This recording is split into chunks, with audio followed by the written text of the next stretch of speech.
Всем привет! У нас небольшое путешествие на водный. Время 14:39.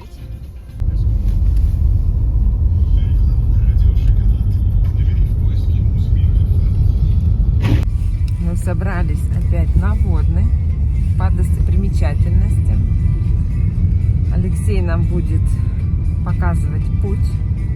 Надеюсь, у нас все получится. То есть у нас будет дорога по лесу.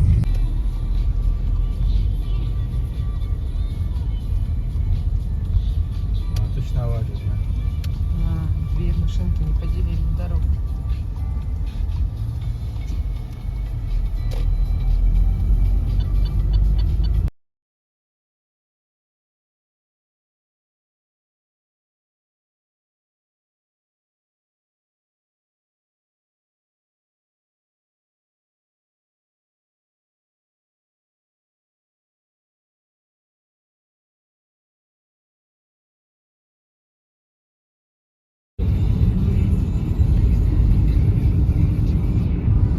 Не, ну снег, мне кажется, оно идет, да? Да.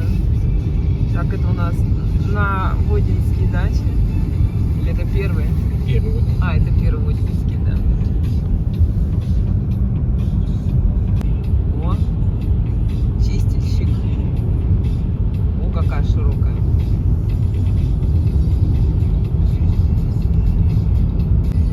Так, ну, судя по остановке, это уже у нас старые Водинские. Нет, вторые дальше. Ну, там тоже дачи видно. Ну, заезд на второй Водинский вот тут.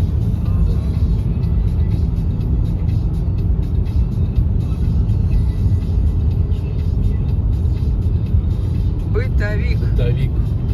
Вот здесь. Опа.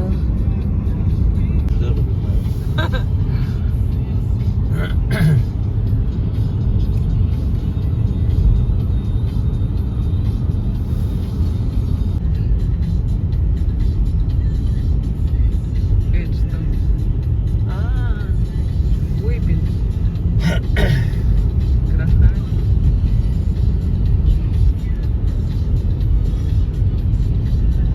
Это откуда у нас 104, да? Водный. Водный.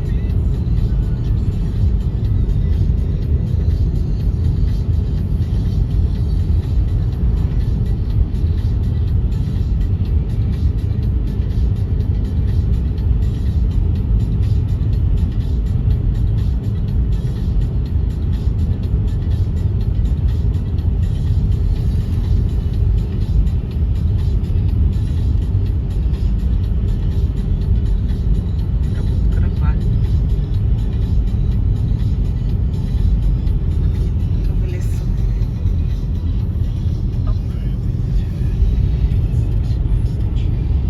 Все, мы обогнали фуры. Ну, в Да не принципе, фуры, конечно. снег вот так и идет. Вот он.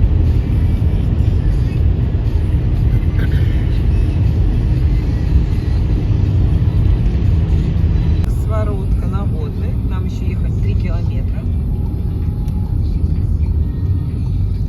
Какое там солнышко. Нефтяная вышка. О, что тут плохо чищено. Так, ну вот первый заезд. Сейчас прокатимся по лодочкам водного. Следующий, наверное. Не этот. Так ты хоть куда, все равно что приедешь. Да, следующий заезд. Не этот. Мы тут, кстати, в прошлый раз не ездили. Посмотрим, что изменилось. С праздником. Тут там утеплился на 3-м этаже, а тут на 2-м. Здесь поедем.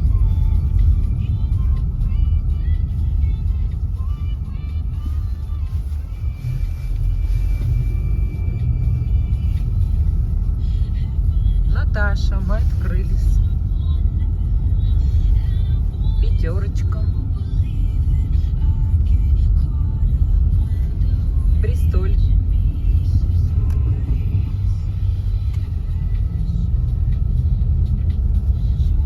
Озон.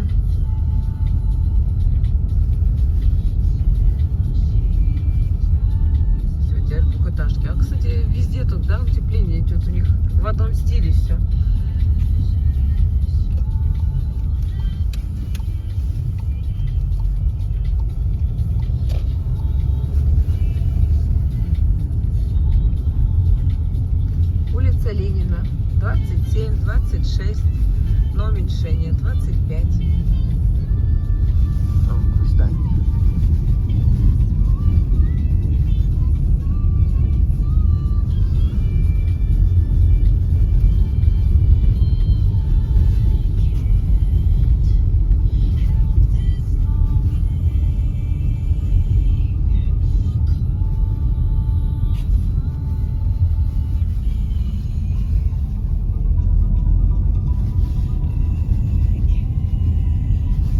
Ленина 18, 16. А вон розовая. Это и есть Дом культуры.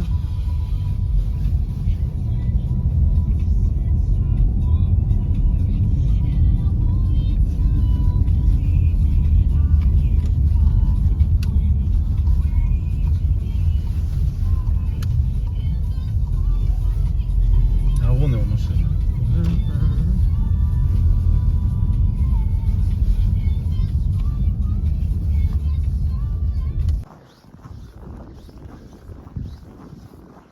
Мира и благополучия тебе, наш любимый водный.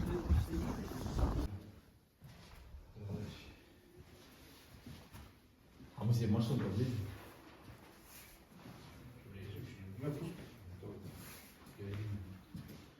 Это была экспозиция цветы. Тут уже новая экспозиция зонтики, новая экспозиция ветеранов войны.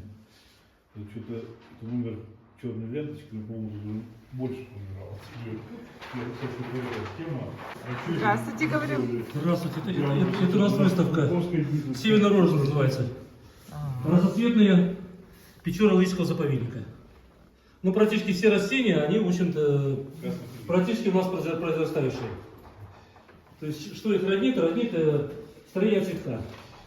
5 листиков, 5 лепестков, разное количество тычинок, разное количество пестиков. И вот как бы... А, я не знала, что это все из красной книги. Это все красная Нет, книга. нет, они не из красной книги. Не красной? Нет, не красные. Они имеют, что они произрастают, в данном случае, произрастают в Печора-Лысском заповеднике. То есть они там произрастают. То есть, ну, шиповник у нас растет где угодно. Черемуха и у нас растет, таволга, заросли и у нас. Ну, практически все здесь. Только я вот эту дриаду лапчатку не встречал. Вот она, спирея средняя, это очень прекрасно цветет в мае, в июне, да, красота, как в мае-июне, да, в лесах. То есть практически все растут у нас. Ну да. Да. Тут можно смело, правда, буксует мне, вот это, украсил выставку, это доработал, чтобы не было. Дорожка.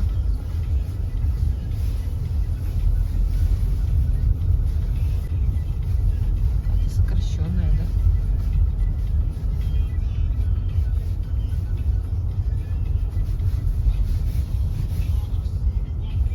А, это что ли бассейн? Маленькое здание. Маленькое.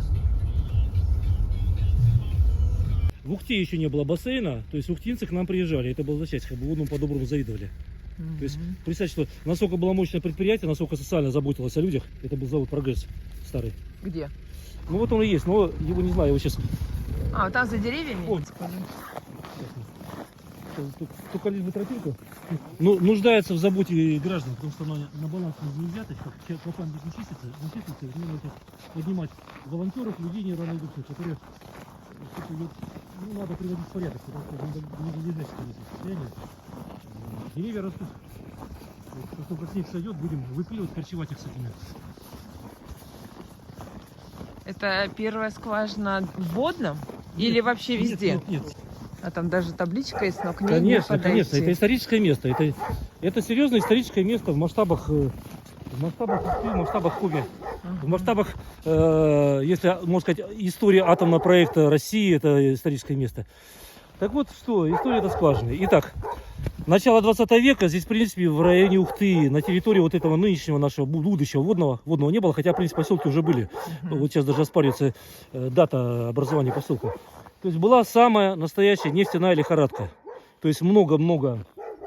То есть уже нашли применение нефти, уже был двигатель внутреннего сгорания, уже было понятно, что уже у нас были промыслы Баку. И вот у людей, у предпринимателей были большие-большие надежды, связанные с тем, что насколько Ухта нефтенос. То есть многие предприниматели бурили за свой счет, не за счет государства. То есть как бы такие люди, ну скажем, позитивные антиюристы, назовем того, что на свой страх и риск за свои деньги это все бурили. Но не было понятно. Было много шумихи про Ухту. Писали газеты Петербурга, газеты Архангельска, газеты Перми, Вологды. Очень большой интерес был у Вологды. Здесь даже у вологодского губернатора были свои участки сняты. Вот, они как бы бурили, пытались нефти. Во-первых, то, что мы знаем, что масса выходов нефти наружу. То есть были большие надежды, связанные с тем, что много нефти. И вот все-таки царское правительство Николая II выделило деньги, послало сюда специальную экспедицию. Для того, чтобы и был такой инженер Стукачев, который пробурил 4 скважины. То есть как раз это была скважина номер 1. Короче, 2 скважины на реке Ухта. Одна скважина на Чути и, по-моему, если не ошибаюсь, 4-я на реке Лы-Айоль, это район Сидью. Он работу ведет 2 года, с 911 по 913 год. И, в общем-то, в конце своей работы он сдал вывод. То есть нефть пошла, но он сделал выводы, скажем, ну, реалистичные, даже не столько пессимистичные, о том, что, скажем, надежды на Ухту слишком завышены. Что, скорее всего, нефти немного, как бы по его версии было. И что, во-первых, большая удаленность, нету транспортных путей, нету даже грунтовой дороги не было. Представьте, даже просеки, даже грунтовой дороги. Просека уже начиналась такая небольшая. Вот. Рабочей силы нету, потому что было одно единственное село Ухта. То есть рабочей силы нету, мало. То есть, что если нефть есть, то она, скорее всего, будет нерентабельна, и это только впереди. И, в общем-то, что произошло? То есть вот у этой скважины такая двоякая роль. После опубликования его доклада, фильма, книгу он опубликовал, доклад о своих работах, практически всех предпринимателей отсюда сдуло ветром. Вот один только остался Газберг, на которого мы сейчас, может, стоять на это место, и мы так говорили. Вот он патриот. И потом через какое-то время появилась Северное товарищество «Нефть». Вот. Ну что, скважину, видимо, по тем временам не было законодательства, не стампонировали. И вот разные данные. Есть данные, что была сначала нефть, а потом пошла вода. Другие данные говорят, что будто бы сразу пошла. То есть со скважины пошла вода. Горько-соленая. Горько-соленая вода. И вот она тампонировала, даже есть такие данные, вот я сейчас буквально вчера нашел, что сам Гансберг, который вот на Варваринском промысле, что у него была солеварка, предположительно здесь была. Потом в Ухте известно имя Семяшкина, это Гаврил Прокопьевич, улица Семяшкина. Гаврил Прокопьевич, точно были, у него промыслы так назывались, нефтесолевые. Это был 20-21 год, на территории водного была. То есть ничего он бурить не мог, и там точное место не указано, но большие косвенные данные говорят, что именно, скорее всего, здесь была. То есть была солеварка, добывали соль для пищевых целей, потому что соли то всегда не хватало, соль была нужна. Вот из этой скважины? Да, совершенно. Но, правда, сразу говорю, что прямого документа у меня пока нет, но косвенные документы говорят масса, да. И вот, а потом уже, то есть настало советское время. Кстати, да, вот в том числе можно сказать про Семяшкина, что были у него был первый нефтепромысел советский на нашей территории. То есть, по сути дела, это здесь был, то есть нефтесолевой, то есть был первый промысел. Ну, то есть он добывал и соль, и нефть. И вот уже в советское время, по нуждам той науки того времени, по нуждам военной науки того времени, нам нужен был глаз гелий. Как вы думаете, для чего? Ну, для каких-то там этих воздушных шаров. Совершенно верно, да. Нужны были аэростаты, дирижабли, то есть по нуждам того времени. То есть тогда и нужно было найти гелий, а своего гелия было очень мало. То есть в США мы его покупать уже не могли и так далее. И вот искали гелий. А такой интерес нюанс, что гелий является продуктом распада радиоактивных веществ. То есть для того, чтобы найти гелий, нужно замерить радиацию. То есть к тому времени уже было известно явление радиации. И вот они из этой скважины замерили воду. И вода показала неадекватно большое количество радия, то есть солей радия. То есть на следующий год они эту экспедицию повторили. Как раз вот тоже косвенный документ говорит, что из подсполья, то есть рядом здесь стояла солеварка. То есть это вот несколько косвенных документов, а потом говорят о том, что здесь рядом стояла солеварка. То есть они воспользовались остатками солеварки, причем, видишь, вот солеварки Гансберга. Вот даже, то есть подтверждает, что Гансберг еще варил. Сделали концентрат, уже отвезли, опять уже, у нас уже создавали эти радиолаборатории.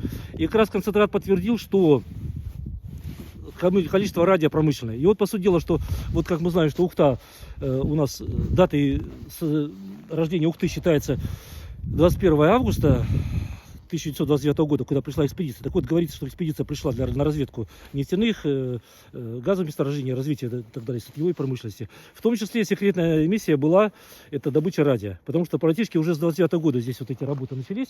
И вот здесь как раз на скважине написано, что казенная скважина номер 11 пробурена в 11 году инженером Стукачевым. В 30 году была опущена первая установка по излучению радия из минеральной воды. То есть отсюда шел водопровод, причем водопровод такой уникальный, деревянный. То есть убивали 2 зайца. Деревянный почему? По каким причинам, как вы думаете? Ну, не замерзает. Совершенно верно. Не замерзает, плюс, ну и банальная экономия. Потому что попробуй сюда привези, ничего нету, ни дорог, это дорого. То есть вот где-то вот на месте вот лесочка, сзади у вас лесочек такой поросший, стоял самый первый химзавод, который потом стал заводом концентрата, и который стал Буич. Да. И вот И от него ничего не осталось сейчас, да? сейчас нет, слава богу, это все дезактивировали, это все убрали. То есть страшилки проводные, я считаю, что пишут некомпетентные люди. То есть все дезактивировали, все убрали, на хвост хранилище, все хранили. Сейчас уже современное время. То есть водный безопасный и водный чистый. Мгм. Да. Да. И вот, вот такое историческое место. То есть получается, что благодаря тому, что они пробурили нефть на какое-то время, добычу нефти здесь затормозили, А нефть-то тут не нашли? промышленное количество на тот момент не нашли.